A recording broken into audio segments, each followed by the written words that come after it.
Bien, como indicaba en la clase anterior, el día de hoy vamos a entrar a dos instituciones que son de suyo muy importantes.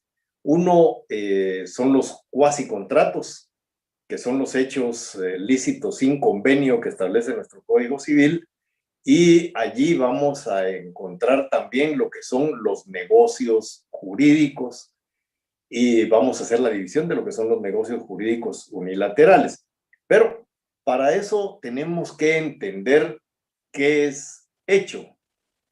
Y cuando estamos hablando de hecho, nos estamos refiriendo a un cambio que sufre la naturaleza como consecuencia de un fenómeno que puede ser natural o puede ser por acción del hombre. Entonces, el hecho enmarca toda transformación, todo cambio que se produce en la naturaleza. Entonces, para poder entender lo que es un hecho natural y de lo que es un hecho provocado por el hombre, es que se ha hecho la diferenciación en cuanto al hecho natural y al hecho provocado por la voluntad del hombre, al que se le ha denominado acto, para que no tengamos ninguna confusión en cuanto al hecho de una manera general. Entonces, cuando estamos hablando de hecho natural, decimos que es el que produce un cambio, una transformación en la naturaleza sin la intervención del hombre. Pero cuando estamos hablando de acto, estamos diciendo que es un cambio, que es una transformación que se produce en la naturaleza, pero con la intervención del hombre. Y entonces de esa manera podemos nosotros diferenciar lo que es un hecho natural y lo que es un hecho provocado por el hombre, al cual vamos a darle el nombre de acto jurídico. Acto porque hay voluntad del ser humano. En el otro es un fenómeno natural. Entonces, ¿qué trascendencia tiene eso para nuestro derecho? Bueno, si nosotros vemos, por ejemplo, en la época, en esta época, y voy a referirme hacia el lugar de donde yo vengo, que es el oriente de la República de Guatemala. Si nos dirigimos por la carretera al Atlántico hacia el oriente, vamos a ver los cerros pelones, ya casi agarran fuego, y vamos a ver esas tierras áridas que constituyen ese paisaje en el verano del oriente guatemalteco. Pero si vamos después de las lluvias, esos cerros los vamos a ver verdes, totalmente verdes. Entonces, ahí ha habido un cambio, ha habido una transformación. La naturaleza transforma eso. Pero mencionaba yo las lluvias. Cuando comienza a llover, el río Motagua se comienza a llenar, y cada vez se llena más y cada vez tiene más agua, lleva más agua. Entonces, esa, esas correntadas que lleva el río Motagua, en un momento determinado se salen de su cauce, y al salirse de su cauce puede causar dos fenómenos que ustedes conocen perfectamente, que son el aluvión y el otro que se llama abulsión.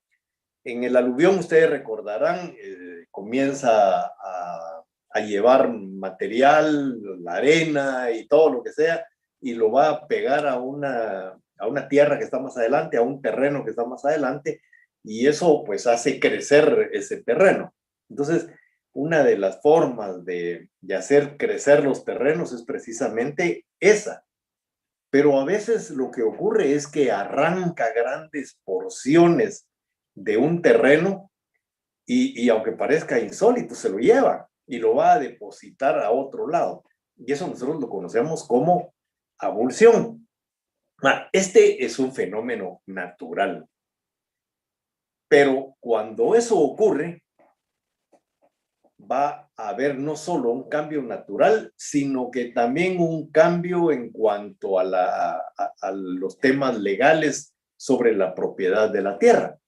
Es decir, si un terreno, el río le arranca otra porción, se mete dentro del terreno y deja esa porción del lado derecho, digamos, de la corriente del río, pues esa porción de tierra se une a las tierras que estaban del otro lado del río. Y entonces esas tierras crecen y las tierras por donde el río se metió decrecen. Pero entonces aquí viene un problema y es en cuanto a hasta dónde llega el terreno de las personas. Es decir, la persona a la que el río le dejó esa gran porción de tierra, pues la agrega a su terreno y dice que esa es de él. El otro dice que esa tierra es de él, no obstante que el río esté en medio. Y entonces comienza un conflicto legal. En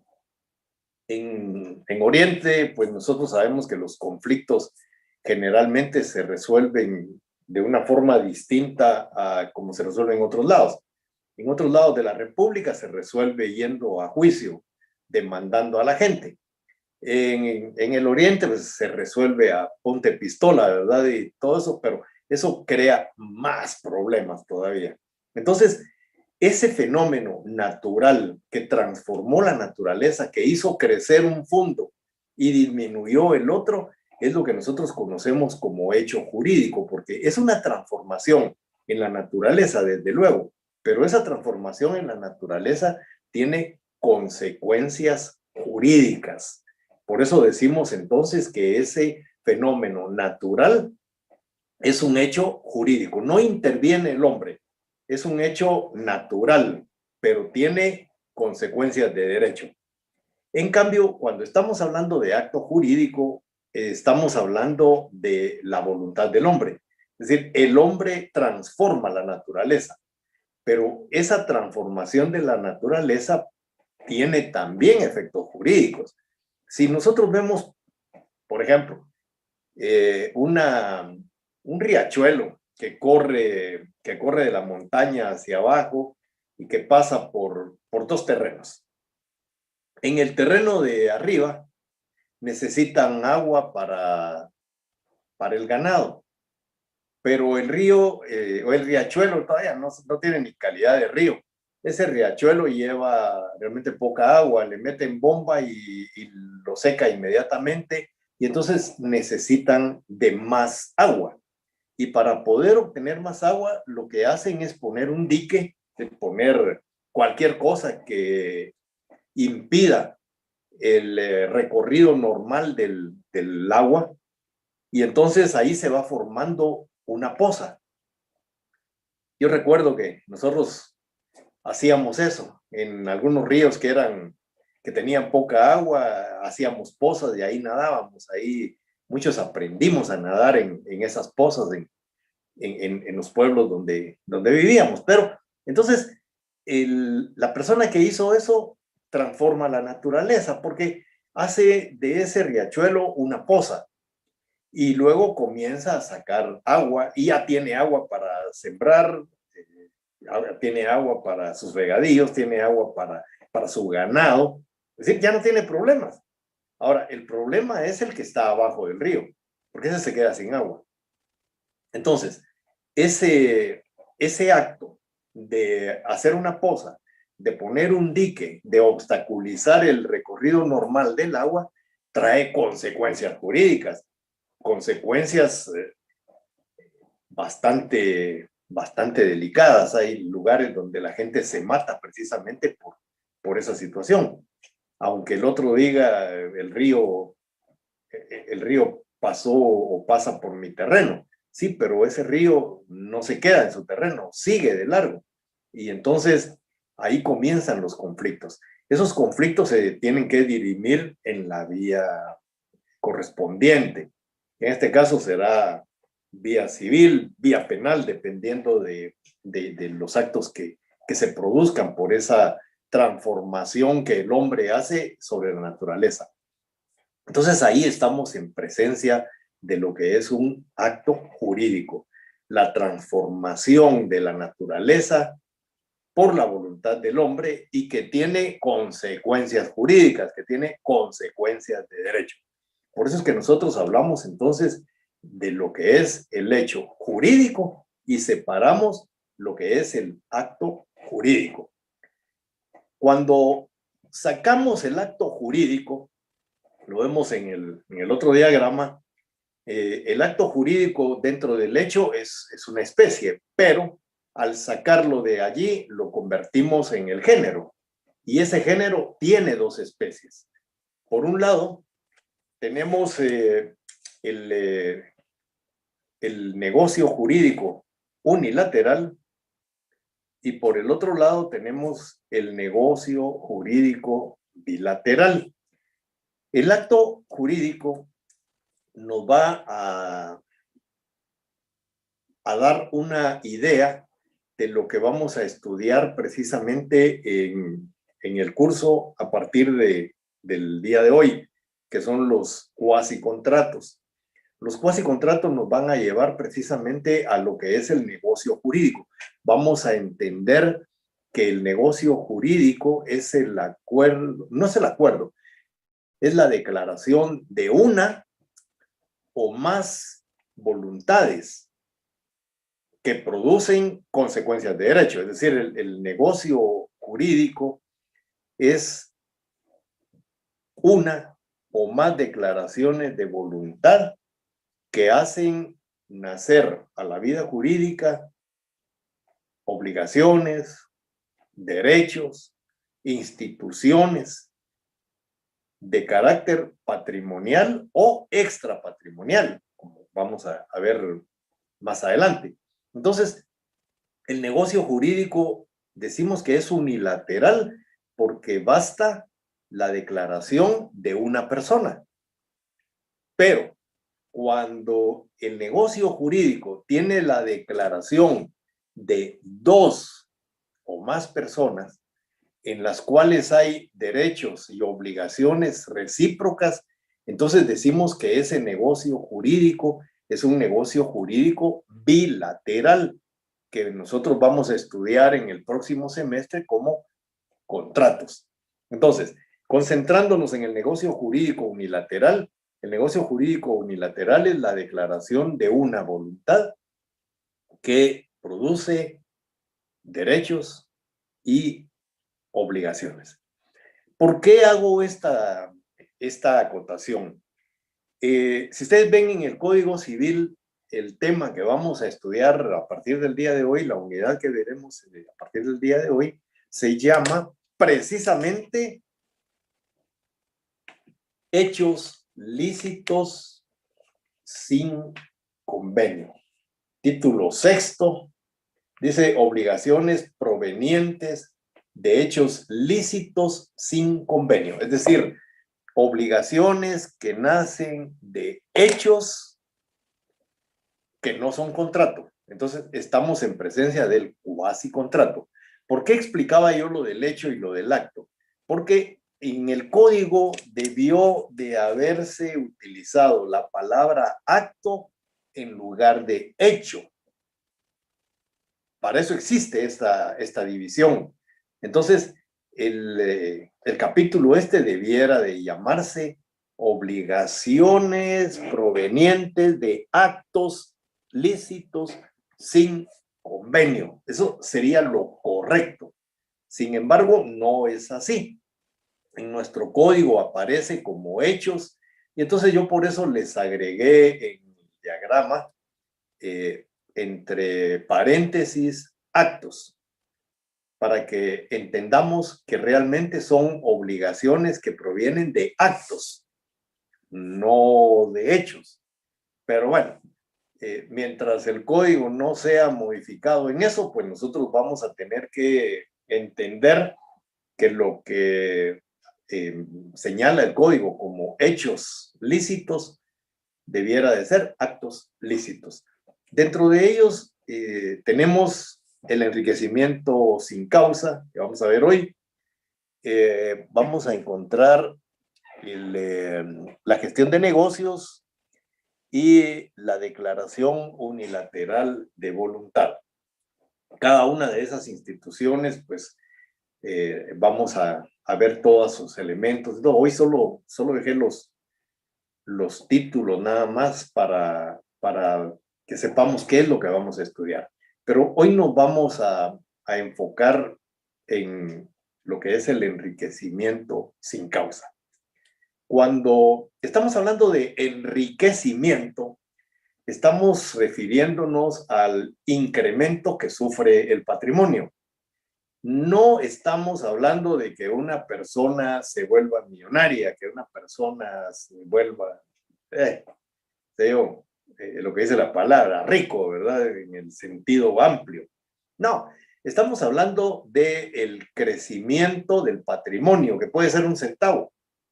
Es decir, si yo tengo un patrimonio y le agrego un centavo, ese centavo hace crecer mi patrimonio y entonces podemos hablar de un enriquecimiento, pero también podemos hablar de lo contrario, es decir, la merma que sufre el patrimonio, aunque fuera un centavo. Si de mi patrimonio sale un centavo, mi patrimonio empobrece. Empobrece, ¿por qué? Porque hay una disminución de ese patrimonio, aunque sea un centavo, para que veamos la dimensión de lo que es el enriquecimiento y el empobrecimiento.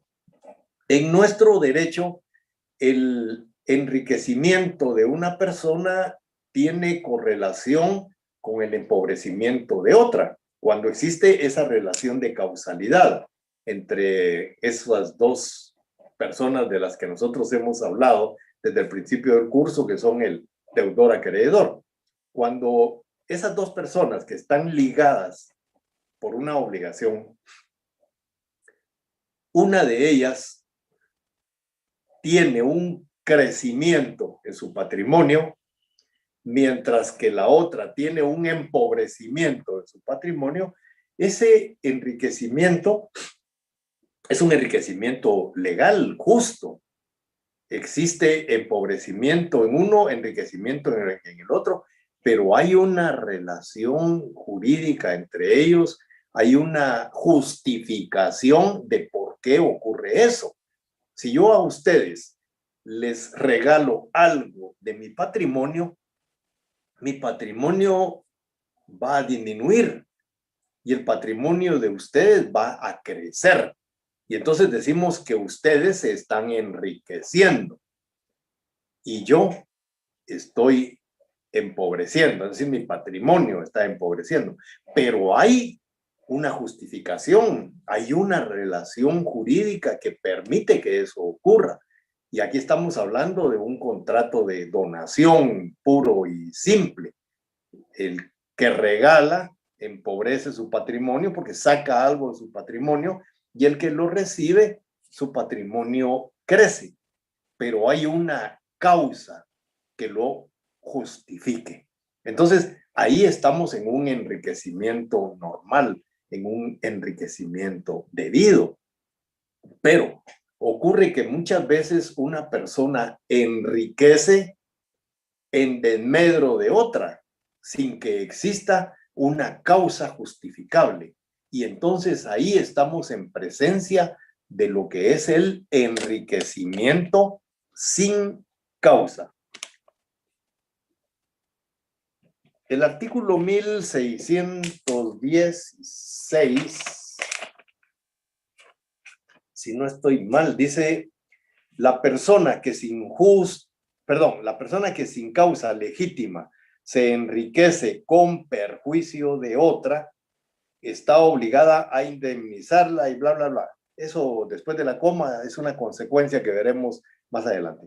Pero la definición de lo que es el enriquecimiento sin causa lo podemos encontrar en esa primera parte, donde dice la persona que sin causa legítima se enriquece con perjuicio de otra. Eso es el enriquecimiento sin causa.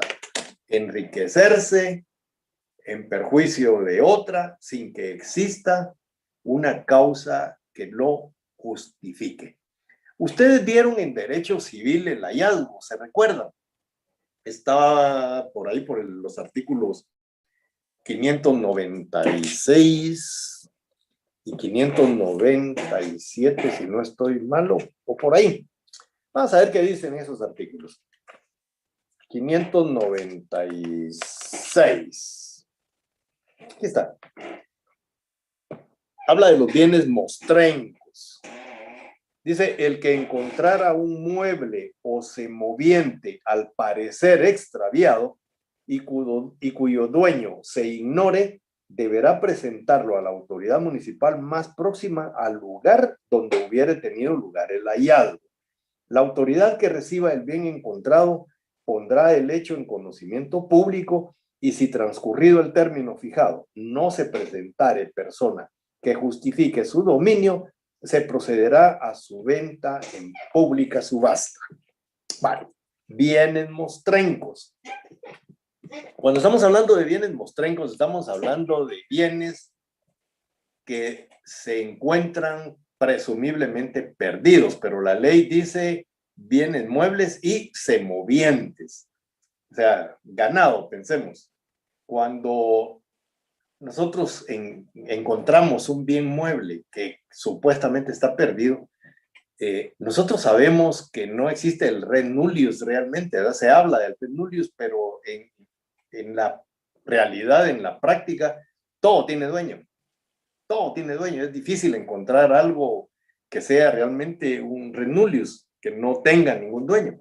Entonces, cuando nosotros encontramos algo, ese bien mueble que nosotros encontramos tiene dueño. Ahora, ¿quién es el dueño? Entonces, no lo sabemos. Por eso es que la ley nos habla de los bienes mostrencos, los bienes que aparentemente están perdidos. Y hago énfasis en la palabra aparentemente. Entonces, si nosotros encontramos algo, pues la ley dice que debemos llevarlo a la autoridad más cercana. Si encontramos una maleta de dinero, esa maleta de dinero le pertenece a alguien. Entonces, ¿qué es lo que debemos hacer? Llevarlo a la autoridad cercana. ¿Cuál es la autoridad cercana? Bueno, podríamos entender que es a la municipalidad o podría ser a la policía. Si lo llevamos a la policía, nunca va a aparecer el dueño, ¿va? Es decir, ahí creo que se acaba la norma. Pero si lo llevamos a la otra autoridad y lo depositamos, bueno, quizá esa maleta de dinero corra con mejor suerte, ¿verdad? Y ahí va a estar. Y entonces dice la ley que hay que poner del conocimiento público que algo que estaba perdido lo fueron a entregar a ese lugar. Entonces, ese conocimiento público tiene que hacerse a través de los medios de comunicación. Esto ocurre también con el tema de los semovientes, del ganado. En los pueblos, aquí en la ciudad capital, eso creo que no ocurre, y por eso los que son de aquí quizás no lo entiendan, pero en los pueblos generalmente cuando se encontraba uno un animal aparentemente perdido, pues había, bueno, si uno quería, ¿verdad? Lo podía llevar a la municipalidad. Y entonces ahí en la municipalidad del pueblo, me acuerdo yo, estaba el poste. O sea, así se conocía, ¿verdad? Casi todos los pueblos tenían un poste ahí cerca de la municipalidad, en donde se amarraba la vaca, el toro, el caballo que uno encontraba y que supuestamente estaba perdido. Entonces lo llevaban y ahí lo amarraban. Y me recuerdo yo que en mi pueblo salía la banda marcial, y pasaba de esquina en esquina diciendo, anunciándole a la gente que un animal con las características que él se mencionaba estaba en el poste. Y entonces de ahí viene también lo del bando, ¿verdad? Es decir, el bando era ir a publicitarle a la gente que un bien que había sido encontrado estaba en la municipalidad. Y entonces el que lo había perdido, pues sabía a dónde tenía que ir a recogerlo. Pero ¿qué pasa con la persona que llevó ese bien? Más adelante vamos a ver que la razón por la cual uno podía llevar ese bien a la autoridad más cercana es porque se ofrece una recompensa. Es decir, la ley dice que la persona que lleva un bien y lo entrega en la municipalidad, como establece el artículo 597, lo que vamos a ver más adelante, esta persona tiene derecho a que se le pague un 10% del valor de ese bien. Entonces, ahí estamos en presencia de lo que es el enriquecimiento, pero vamos a ver si es un enriquecimiento debido o es un enriquecimiento indebido. Es decir, si la persona que perdió una vaca va y recoge su animal, tiene que pagar la manutención, es decir, el alimento que le dieron. Tiene que pagar los gastos que se produzcan de una manera general, pero también tiene que pagar el 10% del valor de ese bien a la persona que lo encontró. Porque si no hiciera eso, esa persona se estaría enriqueciendo. ¿Por qué se estaría enriqueciendo? Si era de su propiedad, sí, era de su propiedad, pero se perdió. Es decir, ese animal, si esta persona que lo encuentra no lo va a dejar a la autoridad más cercana, pues lo que puede ocurrir es que se pierda definitivamente. Y entonces el patrimonio del propietario se va a ver menoscabado, se va a ver disminuido por la pérdida de un animal. Imaginémonos que es una vaca, es decir, una vaca va a andar por un promedio de unos 10,000 quetzales, por ahí. Si es de raza, pues va a valer más. Entonces, el dueño está recuperando su capital, su patrimonio, y por lo tanto tiene que pagar por eso. De lo contrario, se estaría enriqueciendo indebidamente. Entonces, eso es a lo que se refiere precisamente el artículo siguiente, que dice: el dueño que recobre lo perdido o su precio está obligado al pago de los gastos y a abonar a quien lo halló el 10% del valor de la cosa o del producto de la venta. ¿Por qué el producto de la venta? Porque un animal que lo amarran al poste esperando a que llegue el dueño, pues come, ¿verdad? Produce gastos, y esos gastos tienen que salir de la municipalidad que lo está cuidando, que lo tiene a su cuido. Y entonces esos gastos se vuelven demasiado onerosos. Entonces, no se puede esperar mucho tiempo a que llegue el dueño. Si el dueño no aparece, la municipalidad puede subastar, vender en pública subasta los bienes que han sido entregados a su custodia, y con eso hacerse pago de los gastos y del 10% de la persona que lo encontró. El resto se debe de depositar en una cuenta de la municipalidad o de la entidad eh, donde se haya entregado, y cuando aparezca el dueño debe restituirle lo que quedó después de los gastos. Entonces, a eso es a lo que se refiere este artículo cuando habla de la venta. Entonces, cuando nosotros vemos lo que es el enriquecimiento sin causa, podemos entender eso. En lo penal no existía el enriquecimiento sin causa. Ahora sí, existe ya como un delito. Nosotros vemos como un vecino nuestro que tenía una mano adelante y otra atrás, de repente se hace diputado y al año tiene una gran fortuna. Y entonces uno se pregunta, ¿y de dónde salió la plata? Ahí hay mucha gente en las redes sociales que a veces yo me atrevo a contestarles porque comienzan a decir que los diputados se bajen su salario. Miren, el salario de los diputados es una miseria comparado con el tipo de trabajo que ellos debieran de desarrollar. Y con los negocios que ellos desarrollan. El sueldo de un diputado no alcanza para pagar todos esos lujos y todos esos bienes que han adquirido. Es decir, el diputado debiera de ganar incluso más si no existiera esos altos niveles de corrupción, porque son funcionarios de un alto nivel, es decir, funcionarios que deben estar bien remunerados, pero la cantidad que ellos reciben es una cantidad ínfima comparado con lo que reciben por los negocios. Entonces, ¿de qué sirve que se bajen el salario? Bueno, podrían trabajar ad honorem incluso con los negocios que hacen. Es decir, esas fortunas que hacen los diputados, que hacen los funcionarios del Estado, la gente del gobierno, si no miren ese encierro de 9 meses,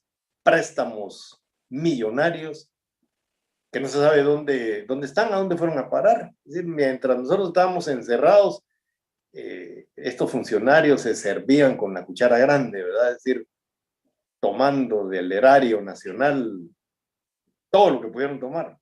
Entonces, esas personas se enriquecen, pero no hay una causa que lo justifique. Entonces, por eso es que ahora, pues, siguiendo la línea del Código Civil, ya en el Código Penal existe también la figura del enriquecimiento indebido, ya como delito. Es un poco complicado. Ese tema de corrupción es un tema que lamentablemente es el cáncer en toda América Latina. No solo los guatemaltecos estamos atravesando por eso. Todos los países de América Latina están sumidos en la pobreza, en la desgracia por esta gente.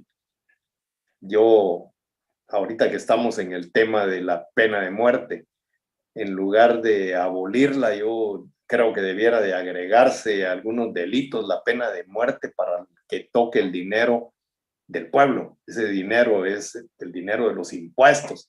Eso es un pecado, tocar ese dinero. Entonces, quien haga eso, debían de condenarlo a la pena de muerte, de verdad, de verdad. Pero bueno, lo que, lo que digo no es lo que va a suceder. El artículo 1617, con eso terminamos el enriquecimiento sin causa, no la clase. Dice, no hay enriquecimiento sin causa en los contratos celebrados lícitamente, cualquiera que sea la utilidad que obtenga una de las partes contratantes, salvo el caso contemplado en el artículo 1542. Ese artículo se refiere a los contratos de mutuo. No lo voy a tocar ahorita, lo vamos a ver en el curso de contratos. Perdón. Entonces, en el artículo 1617 encontramos el fundamento jurídico de por qué hay un enriquecimiento que tiene causa y que es lícito, pero en contraposición hay un enriquecimiento que no tiene causa y entonces es ilícito en lo penal, indebido en el caso nuestro, el enriquecimiento sin causa. Solo 2 artículos. Por algún motivo quedó dentro del enriquecimiento sin causa otra institución que en el primer código que nosotros tuvimos estaba separado, que es el pago de lo indebido.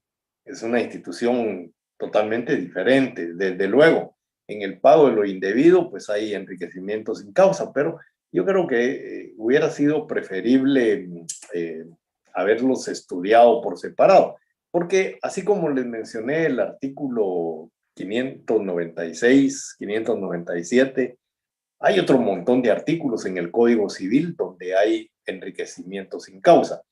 Utilicé estos 2 por ser los que yo encuentro como más claros para que podamos entender el enriquecimiento. Pero fácil, hay unas 10, 12 instituciones más donde encontramos el enriquecimiento sin causa. En el libro de Vladimir Aguilar aparecen los artículos de los casos de enriquecimiento sin causa que tiene nuestro código civil.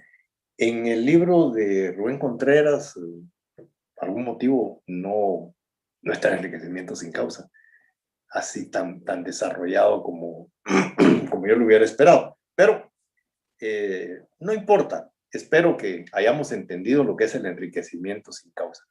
Ahora, el pago de lo indebido, ahí ya estamos hablando de las personas que hacen un pago de una obligación que no tienen o hacen un pago a la persona equivocada.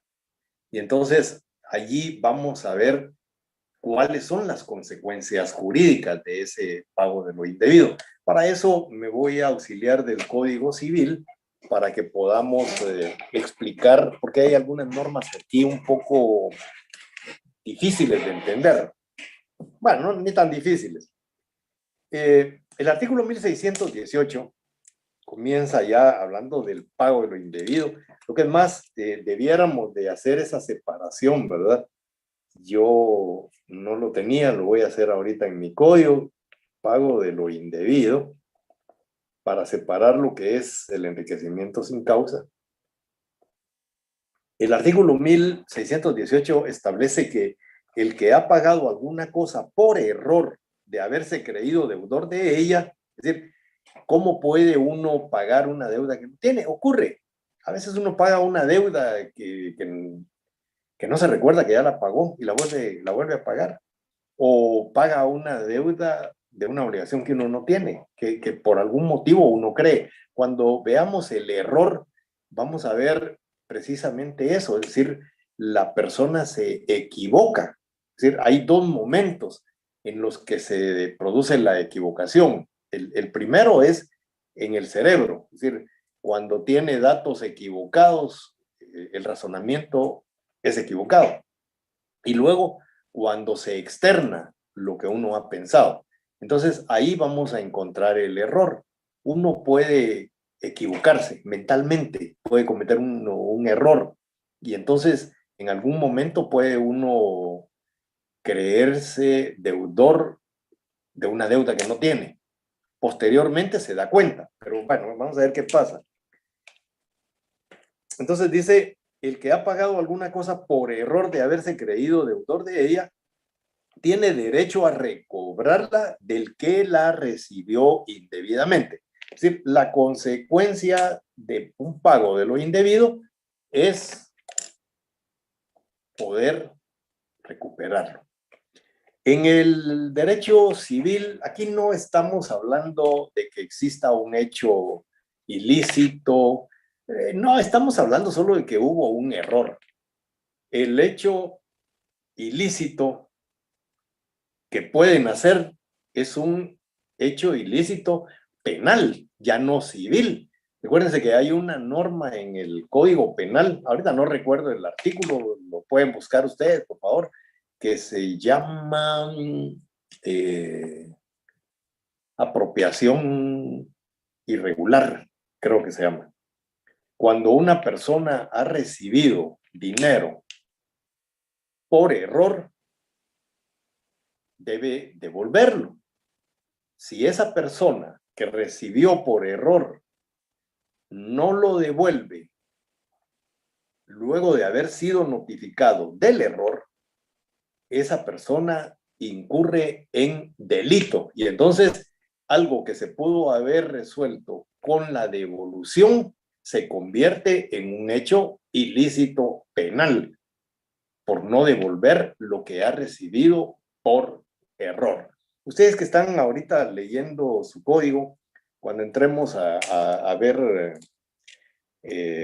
las dudas que tengan y a resolverlas, de repente ya encontraron el artículo, yo lo voy a buscar en ese momento también para que estemos ya en congruencia con ese artículo penal. Pero este error podría convertirse en un hecho ilícito si luego de requerida la persona para que devuelva lo que recibió por error, no lo hace. El artículo sigue diciendo, y aquí es una de las cuestiones a veces complicadas para algunas personas por la manera en la que está redactado. Dice, sin embargo, cuando una persona, a consecuencia de un error suyo, ha pagado una deuda ajena, no tendrá derecho de repetición contra el que, a consecuencia del pago, ha suprimido o cancelado un título necesario para el cobro de su crédito, pero podrá intentar contra el deudor las acciones del acreedor. Miren qué complicado esto. Una persona paga una deuda creyéndose deudor.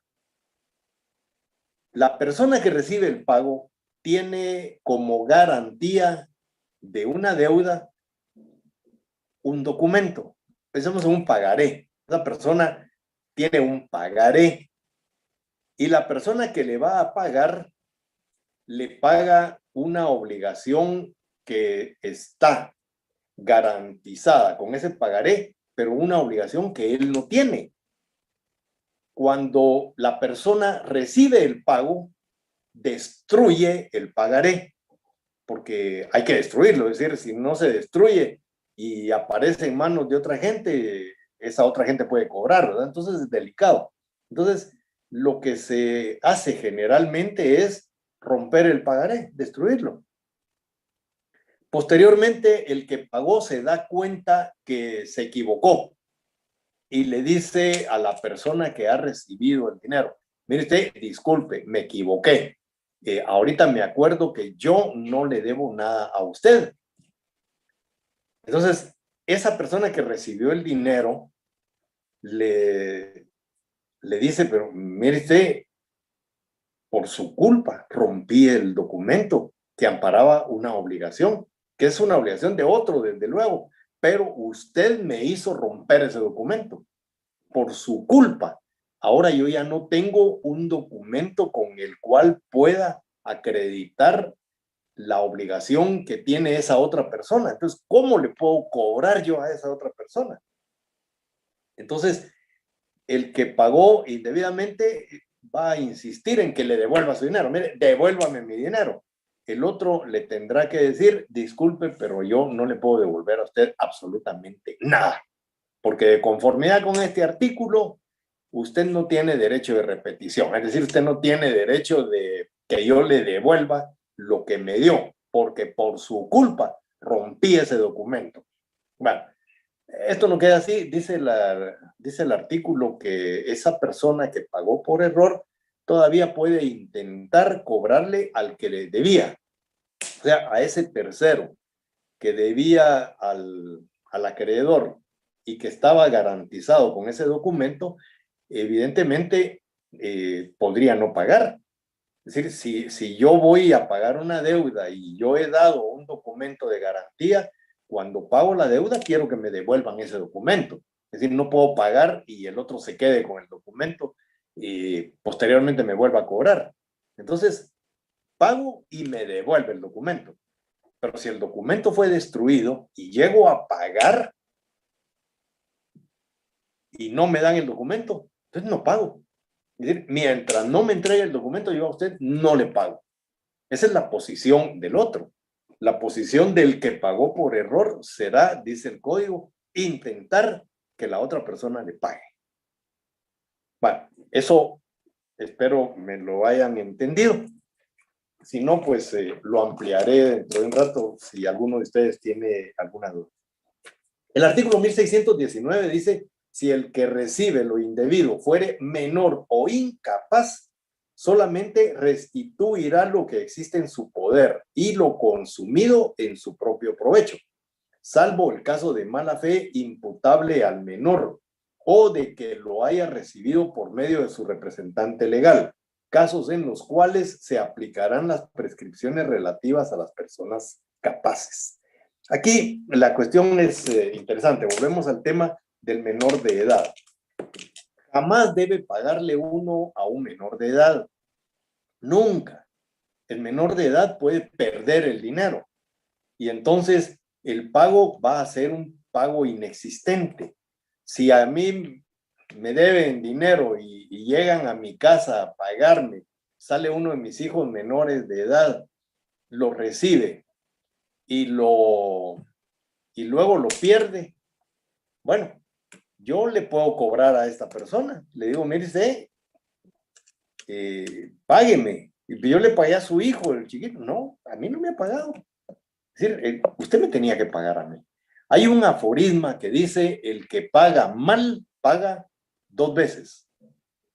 No lo olviden. El que paga mal, paga 2 veces. El que le paga a un menor de edad o a un incapaz, es posible que tenga que volver a pagar. La norma tiene 2 excepciones. Una no me parece, la otra, pues sí, ¿verdad? Dice la mala fe del menor. Es decir, si un menor de edad es un incapaz absoluto, ahí no podemos hablar de mala fe. Si es un incapaz relativo, es un menor de edad de 16, 17 años, ahí podemos hablar de mala fe. Pero cuando se trata de un incapaz absoluto, no podemos de ninguna manera hablar de mala fe.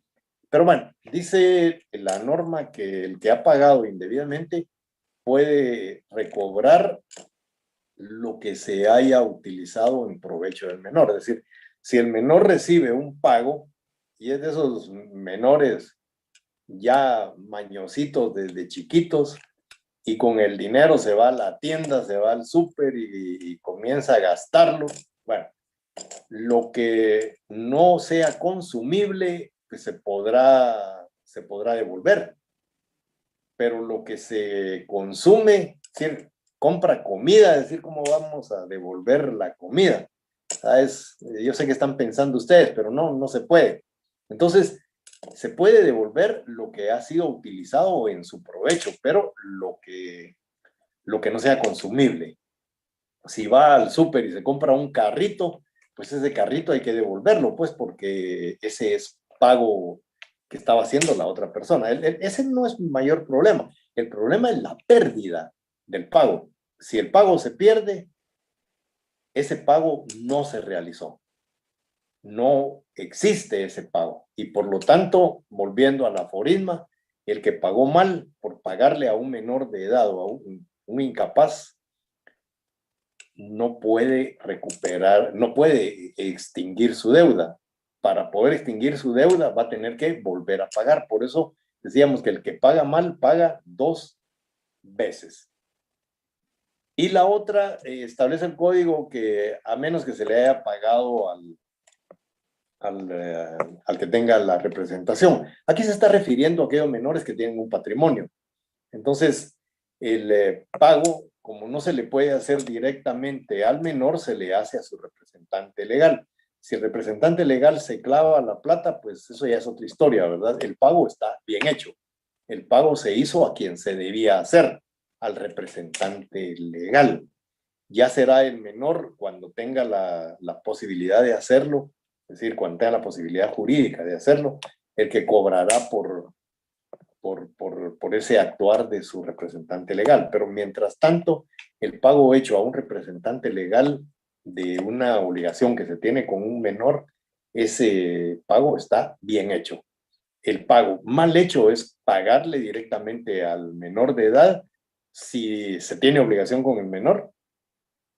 Y si no se trata de esta situación, pues pagar la deuda del papá de otra persona a un menor de edad. Entonces, a los menores de edad no se les debe hacer pago directo. Un pago directo hecho a un menor de edad puede posteriormente hacernos pagar otra vez. El artículo siguiente establece que si el que de buena fe recibe la cosa indebida y la enajena antes de haber sido notificado de la demanda de restitución, estará obligado a restituir el precio recibido o a ceder la acción para reclamarlo del comprador. Si la enajenación hubiera sido hecha a título gratuito, la donación no subsistirá. Es decir, si el pago que se hace, pensemos no es dinero, pensemos es un bien. Si yo le pago a una persona con un carro, es decir, mi obligación es pagarle con un carro, pues entonces le pago con el carro. Pero luego me doy cuenta que me equivoqué, que no era la persona a la que tenía que pagarle, o que yo no tenía ninguna deuda con esa persona, y entonces pido la restitución, pido que me devuelvan el carro.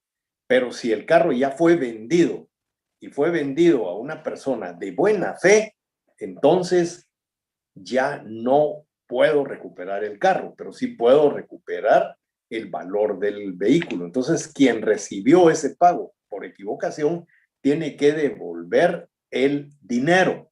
Es decir, lo que le dieron en la venta del carro tiene que devolverlo.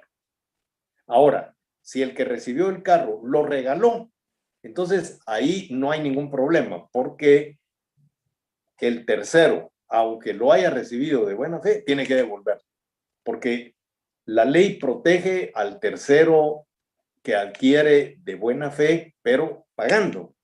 No así al tercero, aún de buena fe, que recibe algo en donación, que recibe algo regalado. Esa persona tiene que devolver lo que recibió. Eso es lo que dice básicamente el artículo. Y de allí en adelante, los artículos del 1621 al 1628, yo no le veo ninguna dificultad. Ah, hay uno. A este sí póngale atención. Es el artículo 1625, el último que voy a explicar. Los demás artículos los van a leer, por favor, los analizan. Si hubiera alguna duda, pues entonces con todo gusto se las voy a resolver. Pero son artículos que no tienen mayor dificultad. El artículo 1625 dice que no se puede recobrar lo pagado, que no habiéndose podido exigir con arreglo a las leyes, se hubiere satisfecho según la equidad. Esa norma se siente algo confusa. Y bueno, es confusa. Tampoco se puede recobrar lo que se hubiese dado con objeto de alimentos o por causa de piedad si en el acto de la entrega no se hizo reserva de reclamar el pago. Voy a comenzar con lo último. Si uno da alimentos, es decir, si uno ayuda a una persona y le da algo, alimentos, de ropa, cualquier cosa, y no hace reserva de que le tienen que pagar, pues entonces no hay ninguna obligación. Se entiende que es un acto espontáneo de liberalidad, es decir, que uno quiere regalar. Pero si uno da algo, pero se reserva el derecho de cobrarlo, entonces ahí sí no hay liberalidad. Es decir, uno tiene el derecho de cobrar, aunque sean alimentos.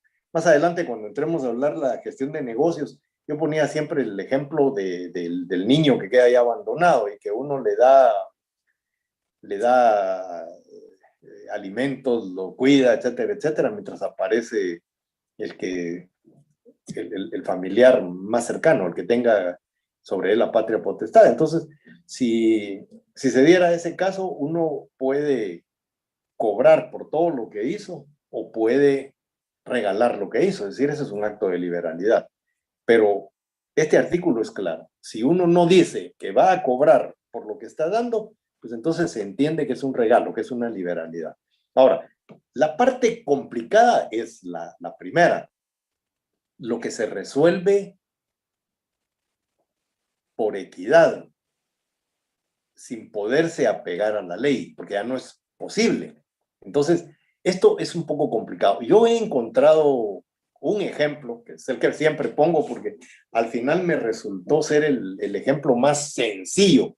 Hay otros, un montón, ustedes podrán buscarlo. Que de hecho les agradecería que cuando me estén preguntando no me digan, mire, Lick, dígame otro ejemplo de esos. No, yo preferiría que lo busquen ustedes, porque algo hay que hacer, pues, es decir, no lo pueden recibir todo ya digerido. El ejemplo que yo les doy es el ejemplo que les va a servir a ustedes de base para poder ustedes encontrar más. Pero bueno, ahí les va. Una persona tiene 3 hijos, pero uno de los 3 hijos es preterido a la hora de hacer el testamento. ¿Qué quiere decir eso?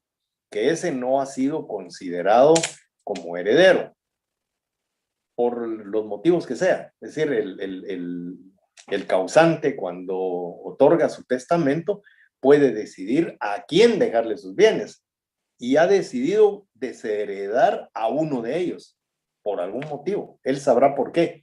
Y entonces le deja de herencia todos sus bienes a los otros 2 hijos. El señor se muere y los 2 hijos heredan y el tercero se queda sin heredar. El tercero no tiene ningún derecho a impugnar, bueno, puede impugnar, desde luego, el derecho de impugnar le asiste, pero ningún juez va a declararle con lugar su acción, a menos que estuviera coludido con él, pero si la causa es correcta, es decir, el proceso se lleva correctamente, ningún juez lo va a declarar heredero, porque la voluntad del causante fue dejarlo fuera de la herencia. Entonces, se tiene que respetar la voluntad del causante. En su testamento dijo, mis herederos universales son fulano y sutano. Solo ellos tienen derecho a la herencia. Ahí quedamos claros, ¿verdad? Bueno, entonces los 2 hermanos que fueron herederos se compadecen del tercero y entonces deciden entre los 2 darle una parte de la herencia de cada uno de ellos, que le correspondía a cada uno de ellos. Porque piensan, bueno, pues si este también era hijo de mi papá, ¿por qué no va a tener derecho a la herencia? Mi papá lo dejó fuera, pero no, nosotros vamos a darle una parte de lo que a nosotros nos tocó. Y pensando de esa manera, por equidad, le entregan a esta persona que no tenía ningún derecho, le entregan parte de la herencia. Bueno, hacen la entrega y todo lo demás. Y resulta que ahí este hermano saca las uñas. Y entonces se dan cuenta los hermanos que es un desgraciado, que es un ambicioso, que se quiere quedar con todo, que es decir, es una lacra el pobre muchacho. Y entonces ellos ahí se dan cuenta de por qué el papá no quería dejarle nada. Algo le hizo al papá que le dolió tanto que no lo quiso comentar con los demás, se lo guardó y el día que heredó lo dejó fuera de la herencia. Entonces los hermanos se dan cuenta de esa situación y deciden pedirle que devuelvan lo que le dieron. Entonces, la norma dice, lo que se da por equidad, no existiendo ninguna ley que pueda obligar a que eso suceda, no pueden recuperar lo que han dado. La ley les impide recuperar lo que dieron por equidad. Entonces, uno debe tener siempre presente, si el padre cuando hereda, deshereda a uno de los hijos, alguna razón debe tener. Su voluntad es esa. Y uno pues tiene que aceptar su voluntad. Si uno quiere, si a uno le nace darle algo de esa herencia a esa otra persona que fue desheredada, ya como decían ahí en mi pueblo cuando yo era chiquito, sin ley pan ni pago. O sea, no hay posibilidades de recuperar después lo que uno haya dado. Lo hizo uno por equidad, pero se equivocó. Es decir, esa persona no merecía nada.